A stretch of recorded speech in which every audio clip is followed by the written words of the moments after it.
कि आपका भी कहीं अपमान हो रहा हो और अपनों से अपमान हो रहा हो, तो आपको जवाब देने की जरूरत नहीं है। जो तुम्हारे रास्ते में कांटा बो रहा है, बोने दो, तुम ना बुरा सोचो। चलो, यदि दक्ष ने अपमान किया, चलो मैं सिंपल भाषा में समझाऊं, आप लोगों ने माना कि मुझे गाली दी और मैंने भी आपको गाली दे दी, तो आप में और मुझ में अंतर क्या रहा? कुत्ते ने आपको काटा और आपने भी कुत्ते को काट लिया, तो फिर बताओ कौन कुत्ता? वो कुत्ता कि तुम कुत्ता? बोलो मेरी मां। सास ने आपको गाली दी और आपने भी सास को गाली दी, तो बताओ तुम दोनों में समझदार हम किसे माने? मैया कह दो ना मेरी मां। सास ने भी गाली दी और बहू ने भी गाली दी, इन दोनों में समझदार कौन? आप बताओ, बोलो मेरी मां, कौन? सास समझदार है?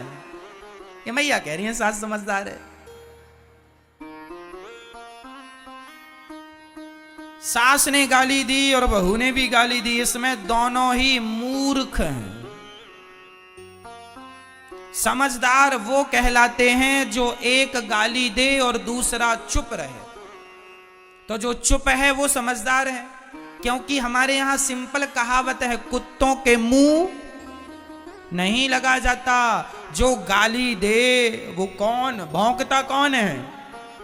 आज सास भौंक रही है तो तुम भी भौंकोगी क्या? आज बहू भौंक रही है, तुम भी भौंक लो। जो भौंक रहा है वो कौन है? कुत्ते के वंशज हैं। भौंकते रहो। अभी तो एक भौंक रहा था, सास ने किया भौं तो बहू ने भी भौं भौं, लो चालू हो गया महाभारत। कौन समझदार इन दोनों में? कोई नहीं। इसलिए हम आपसे कहते हैं अपनी समझदारी का परिचय दो। कोई शंकर जी को गालियां दक्ष ने दी, क्या शंकर जी ने गालियां दी? भगवान कृष्ण को शिशुपाल ने कितनी गालियां दी? बोलो मेरी मां। मैया जी कितनी? 100 गालियां भगवान ने चुप रहकर सुनी कि नहीं? यदि भगवान भगवान होकर 100 गालियां चुपचाप सुन लेते हैं, तो हम और तुम इंसान हो के 10-20 गालियां क्यों नहीं सुन लेते? क्यों कुत्तों की मुंह लगते हो? और अपने आप को आप लोग समझते हैं हम बड़े समझदार हैं, हम जवाब दे रहे हैं। अरे मां, कहां जवाब देना है कहां नहीं देना, यह भी एक समझदारी का विषय ही है। सबको जवाब नहीं दिया जाता है ना। क्या जवाब दें हम इनको? तुम ना दो, भगवान दे देंगे जवाब। जब तुझसे ना सुलझे तेरे उलझे हुए धंधे, तो भगवान के इंसाफ पे छोड़ दे ए बंदे। वही तेरी मुश्किल आसान करेगा, जो तू ना कर सका वो भगवान करेगा। छोड़ दो उस पर।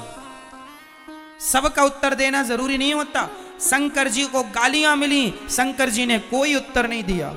भगवान कृष्ण को गालियां मिली शिशुपाल के द्वारा, कोई उत्तर नहीं दिया। 100 गालियां हुई, सिर काट दिया। आप भी जवाब ना दिया करो। सास बोलती है, बोल, उसका स्वभाव है बेचारी का, बोल रही है।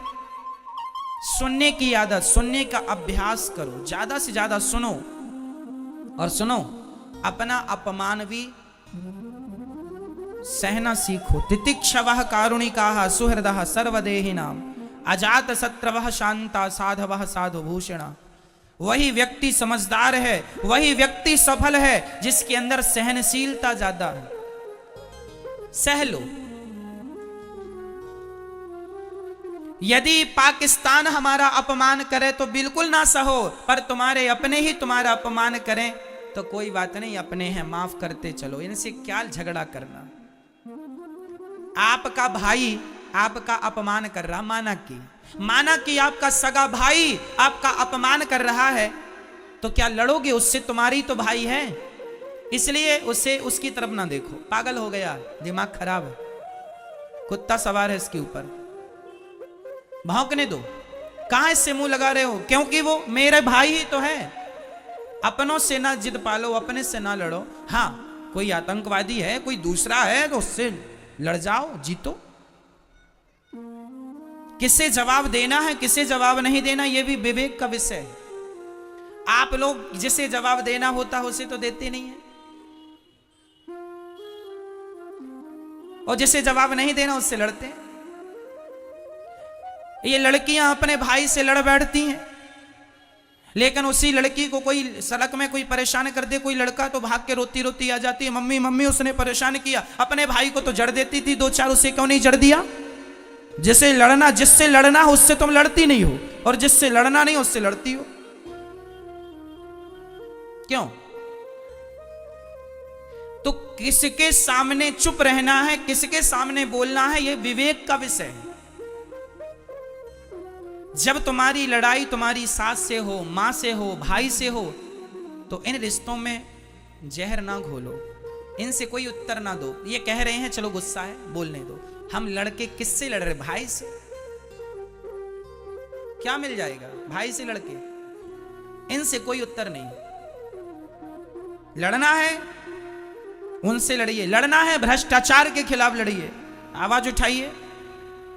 लड़ना है किसी के साथ अत्याचार हो, अनाचार गलत हो रहा, उसके पक्ष में खड़े हो जाइए, लड़िए। लेकिन आजकल लोगों को कोई काम नहीं, अपने भाई से लड़ते हैं, अपनी सास से। चलो अब खा लिया, पेट भर गया, चलो अब बहू आओ जरा लड़ लें तुमसे हम, आओ दो दो हाथ की हो जाए। लो चल रही है घर में तू मैं तू मैं चल रही। और इससे भी बच गए तो आज भारत में जातवाद का जहर घोल के लड़ रहे हैं। मैं ब्राह्मण, मैं क्षत्रिय, मैं वैश्य, मैं शूद्र। लो भैया आपस में लड़ो, अब तुम्हारा अन्न कैसे पचे, लड़ो आपस में। लड़ रहे हैं, बुद्धि भ्रष्ट कर रहे हैं। अरे तुम्हारी यूं ही लड़ाइयों का फायदा अंग्रेजों ने, मुगलों ने खूब उठाया है।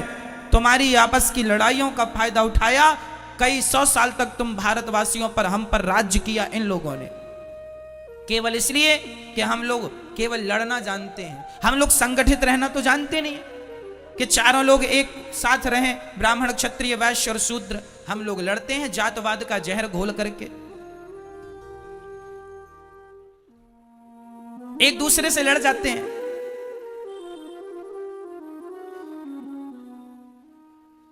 ऐसे ही लड़ो आपस में। कल फिर कोई और आएगा तुम्हारे देश में कब्जा कर लेगा, फिर करना उसकी गुलामी।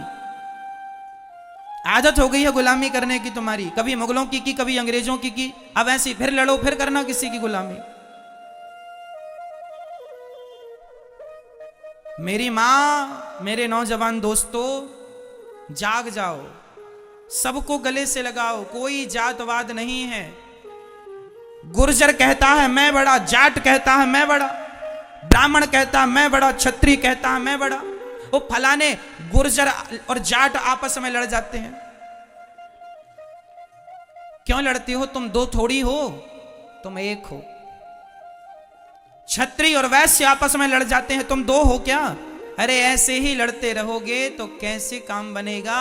आज बहुत सारे मुसलमान लोग ना हिंदुओं के नाम की फेसबुक में आईडी बना लेते हैं और वो जाट बन गए, अपने आप को जाट बन के गुर्जर को गाली दे दी, एक ने गुर्जर बन के जाट को गाली दे दी। वो है मुसलमान और लड़ा रहे हैं हम सबको, लो आप और हम लड़ रहे हैं अज्ञानवश। खूब ऐसा चलता है। क्षत्रिय लोग ब्राह्मणों को गाली दे देते हैं, ब्राह्मण लोग क्षत्रियों को गाली देते हैं। गाली ना हम तुम्हें देते हैं ना तुम हमें देते हो। तीसरा ही मंथरा, कैकई और दशरथ जी में कोई भेद नहीं था, भेद पैदा करने वाली ये मंथरा है।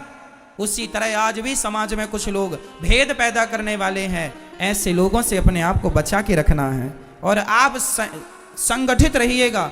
रामचरितमानस में लिखा है, जहां सुमति तहां संपत्ति नाना, जहां कुमति तहां विपत्ति निदाना। जहां संगठन है वहां सब प्रकार की खुशहाली है। जहां झगड़ा है, यदि आपस में हम बिखर गए, ये चार उंगलियां अलग अलग हैं, चारों एक हो जाएंगी, मुट्ठी हो जाएगा, एक मार दो दांत टूट जाएंगे। वो चारों अलग अलग रहेंगी तो कुछ नहीं कर पाओगे। अब इसलिए संगठित। झाड़ू एक होती है ना, कचरे को साफ करती है, पर वही झाड़ू बिखर जाए तो स्वयं कचरा बन जाती है। यदि बिखर गए तो कचरे हो जाओगे। इसलिए मेरी मां, संगठित रहना। बच्चों को कहना आपस में लड़ाई ना किया करें, भेदभाव मिटा दो। ब्राह्मण, क्षत्रिय, वैश्य, शूद्र, हिंदू हम एक हैं। बटो मत, बट जाओगे तो अस्तित्व खतरे में पड़ जाएगा। सब जरूरी है,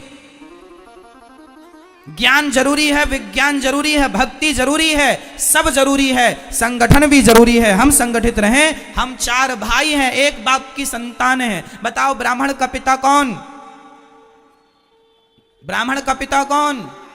ब्राह्मणोस्य मुखमासीद बाहु राजन्यः कृतः ऊरु तदस्य जदवैश्यः पदभ्यांगुं शूद्रो अजायत। वेद मंत्र है ये। वेद में लिखा है भगवान नारायण के मुख से ब्राह्मण का जन्म हुआ, भगवान नारायण की भुजाओं से क्षत्रिय का जन्म हुआ, भगवान नारायण की जंघा से वैश्य का जन्म हुआ और भगवान नारायण के चरणों से शूद्र का जन्म हुआ। तो चारों के पिता एक ही हुए कि नहीं? पिता कौन है? नारायण। भगवान नारायण से ही ब्राह्मण क्षत्रिय वैश्य और शूद्र का जन्म हुआ। जब हम एक ही बाप की संतान हैं तो फिर झगड़ा किस बात का है? हम तो चारों एक ही हुए। गुण कर्म विभागशः, केवल आदमी के गुण कर्म के कारण विभाग हो गए। भगवान ने कह दिया एक पिता के विपुल कुमारा, एक बाप की 4 संतानें थी, एक बेटा जरा ज्ञानी था तो बेटे का नाम रख दिया ब्राह्मण। क्या नाम रखा? ये ब्राह्मण है। एक बेटा ज्यादा युद्ध कौशल था, युद्ध में कुशल था, नाम रख दिया क्षत्रिय। एक जरा पैसे पे जरा ध्यान था तो नाम रख दिया वैश्य। और एक बेटे का सेवा में मन था, तीनों का सहयोग करता था, तीनों से प्यार करता था, उसका नाम रख दिया शूद्र। एक्चुअली शूद्र जात नहीं है, ब्राह्मण जात नहीं है, क्षत्रिय कोई जात नहीं है। ये तो हमारे बाप दादों के नाम थे। ब्राह्मण नाम का आदमी था, उसकी जितनी संतान हुई तो ब्राह्मण के नाम से जानी गई। क्षत्रिय नाम के आदमी की जितनी संतानें हुई क्षत्रिय के नाम से। हम लोग एक ही पिता की संतान है। मूल में पिता एक है, नारायण। केवल व्यवस्थाएं बनाने के लिए 4 विभाग किए गए कि ब्राह्मण वेद बचाएंगे, क्षत्रिय अपना देश बचाना, वैश्य पैसा बचाना और शूद्र इन तीनों का सपोर्ट करना। क्यों ये व्यवस्था बनाई? आपके घर में भी बेटी का विवाह होता है तो आप लोग भी व्यवस्था बनाने के लिए किसी को मंडप की सेवा संभाल दे देते हैं, किसी को खाने पीने की सेवा, तुम खाने पीने की संभालना, तुम मंडप की संभालना, तुम बारातियों को नाश्ता पानी की संभालना। भाई व्यवस्था बनाई जाती है कि नहीं? काम सौंपा जाता, तुम ये काम कर लेना। हमारे देश में भी आजकल देखो ना, एक प्रधानमंत्री होते हैं, एक राष्ट्रपति होते हैं, एक खाद्य मंत्री होते हैं, एक गृह मंत्री होते हैं, एक उद्योग मंत्री होते हैं। ये व्यवस्थाएं हैं। उद्योग का काम करना है, उद्योग मंत्री से मिल लो, और दूसरे काम है तो इन मंत्री से मिल लो, उन मंत्री से मिल लो। क्यों भाई? ये व्यवस्थाएं हैं। फलाना मंत्री, फलाना मंत्री, फलाना शिक्षा का संबंध है तो शिक्षा मंत्री से बात करो। पैसे की दिक्कत है, वित्त मंत्री से बात करो। क्यों? ये व्यवस्थाएं हैं। उसी प्रकार भगवान ने व्यवस्थाओं के लिए 4 लोगों को बनाया, ब्राह्मण, क्षत्रिय और वैश्य। 4 एक ही बाप की संतान है। लेकिन अज्ञानता इतनी आ गई कि हम लोग आपस में आगे चल के लड़ने लग गए। मैं ब्राह्मण हूं, मैं क्षत्रिय हूं, मैं वैश्य हूं, मैं शूद्र हूं। अब जरूरत नहीं है इसकी कि मैं ब्राह्मण हूं, मैं क्षत्रिय हूं, मैं शूद्र हूं। बस जरूरत इसकी है कि हम सनातनी हैं, हम भारतीय हैं। गर्व से कहो हम हिंदू हैं, हम हिंदू हैं, हम हिंदू हैं। धरा ये जिस पर घूम रही हम उसी केंद्र के बिंदु हैं। गर्व से कहो हम हिंदू हैं, हम हिंदू। तुम बट गए जातवाद के नाम पर, फिर तुम पर कोई हमला करेगा।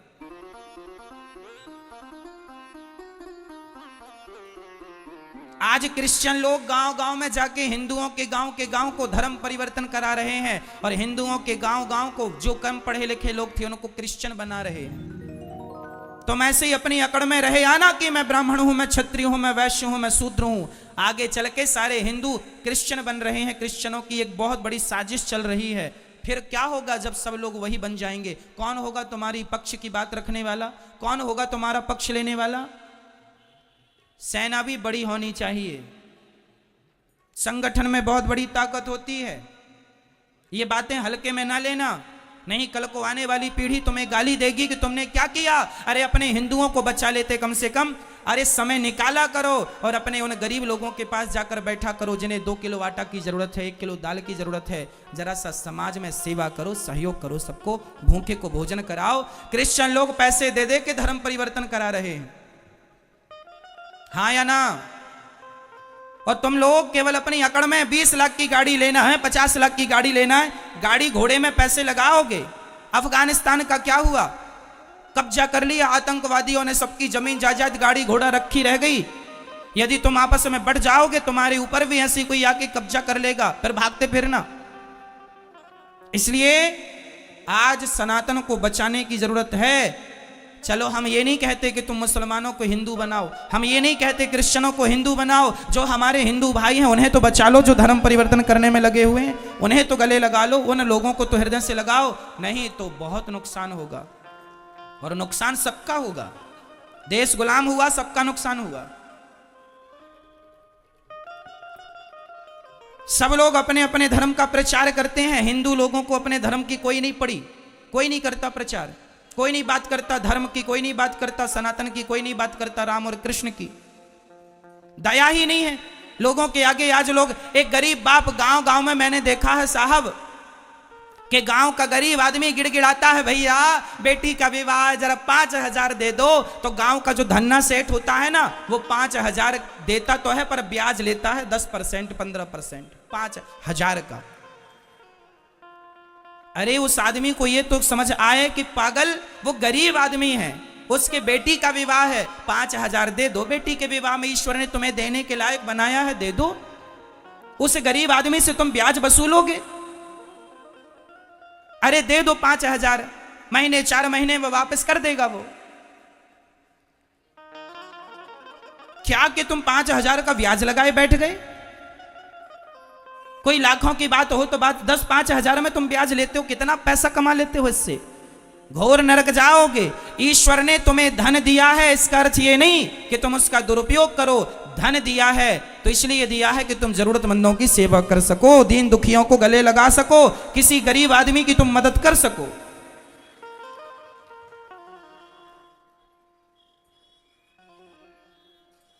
जीवन में ईश्वर ने दिया है, परोपकार करना चाहिए, घटता नहीं है। याद रखना, लिख के रखना, दान करे धन ना घटे, लिखा है ये। बोलो, दान करे धन ना घटे, जो सहाय रघुवीर, पंछी के पीर, घटे न सरिता नीर। प्यासे को पानी पिलाने से नदी का पानी कम नहीं होता, दूसरों को फल खिलाने से वृक्षों के फल कम नहीं होते, और किसी की सेवा करने से धन कम नहीं होता, धन बढ़ता है, दान करने से बढ़ता है, पुण्य करने से। लेकिन आज का आदमी, मैं देखता हूं कि आज समाज में गरीब लोगों का अमीर लोग बहुत शोषण करते हैं, जरूरत से ज्यादा बहुत शोषण होता है। मैं निवेदन करूंगा, इसलिए मैं आप लोगों से कहा करता हूं, अपनी गरीबी खुद मिटाना शुरू करो, सेल्फ डिपेंड बनो, आत्मनिर्भर बनो, मेहनत करो। मेहनत करोगे तो गरीबी तुम्हारा पीछा छोड़ देगी सदा सदा के लिए। मेहनत करो, तुम सब कर सकते हो। खड़े हो जाओ, और देश की गरीबी तब दूर होगी जब 135 करोड़ लोगों की गरीबी दूर हो जाएगी। प्रत्येक व्यक्ति अपनी अपनी गरीबी दूर कर ले, अपने आप मेरे देश की गरीबी दूर हो जाएगी। सोने की जरूरत नहीं है मेरी मां, धर्म का प्रचार किया करो, कह दो लोगों से, बाद में लड़ लेना, अभी संगठित रहो, लड़ने की जरूरत नहीं है। यदि हम आपस में लड़ बैठेंगे तो देश को कौन संभालेगा? कोई भी बाहर वाला अपने घर से हमें निकालेगा। दीवानों, जरा होश करो मेरे देश प्रेमियों। बताओ, अंग्रेज कब भागे भारत से? 15 अगस्त 1947 को अंग्रेज लोग भाग के गए। क्यों भागे? क्यों भागे मुझे बताओ। इसलिए भागे क्योंकि मेरा पूरा भारत संगठित हो गया था, डर के मारे अंग्रेज भाग गए। यदि पहले 100 साल पहले यदि संगठित हो जाता तो ये अंग्रेज लोग 100 साल पहले भाग जाते। लेकिन तुमने संगठन करने में, संगठित होने में कई 100 साल लगा दिए, कई 100 साल लगा दिए संगठित होने में। और संगठित जिस दिन हो गए, भाग गए कि नहीं अंग्रेज? हाँ या ना? फिर कितनी बड़ी ताकत है संगठन की, इसलिए संगठित रहना मेरी मां। और जातवाद कोई लेके आए, घुसने ना देना घर में। कोई जातवाद नहीं, हम सब एक हैं। हमारे गांव का ब्राह्मण भी, क्षत्रिय भी, वैश्य भी, शूद्र भी, मैं अपने गांव जाता हूं ना, तो मैं अपने गांव में सबसे मिलता हूं। सबसे राम राम करता हूँ, ब्राह्मण हो, क्षत्रिय हो, वैश्य हो, शूद्र हो। मैं अपने गांव के शूद्र भाइयों के पास जाके भी बैठता हूँ और पूछता हूँ कि तुम्हें कोई जरूरत तो नहीं है। गरीब परिवार की बेटियां यदि दिखती हैं मुझे, मैं तुरंत कहता हूँ कि जब इसका विवाह हो तो बता देना। जब से दास अनिरुद्ध ने होश संभाला है तब से हमारे गांव में किसी भी बेटी का विवाह होता है, गरीब परिवार की सबकी बेटियों के विवाह में भोजन की व्यवस्था दास अनिरुद्ध कराता है। जितने बाराती आएंगे सहयोग हो यहां से होगा। गरीब हो तुम मदद करेंगे, ईश्वर ने इस लायक बनाया है, करो। अरे 10-20 हजार में तुम्हारा कुछ नहीं घट जाता, पर 10-20 हजार में गरीब आदमी की बेटी का विवाह निपट जाता है। बनाया है तो करो, बांध के ले जाओगे। सभी में बांट कर खाए उसे इंसान कहते हैं। मैं बताता नहीं हूं, न बताने की जरूरत है, पर जीवन में ईश्वर ने योग बनाया है तो आपको करना चाहिए। अपना पेट तो पशु पक्षी भी भर लेते हैं, पर सभी में बांट कर खाए उसे इंसान कहते हैं। पराया दर्द अपनाए उसे इंसान कहते हैं।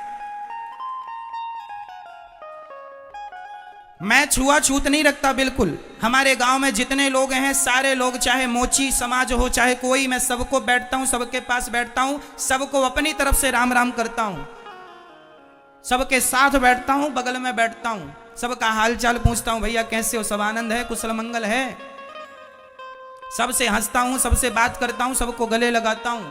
यहां गौरी गोपाल वृद्धाश्रम में भी मेरी वृद्ध माताएं रहती हैं।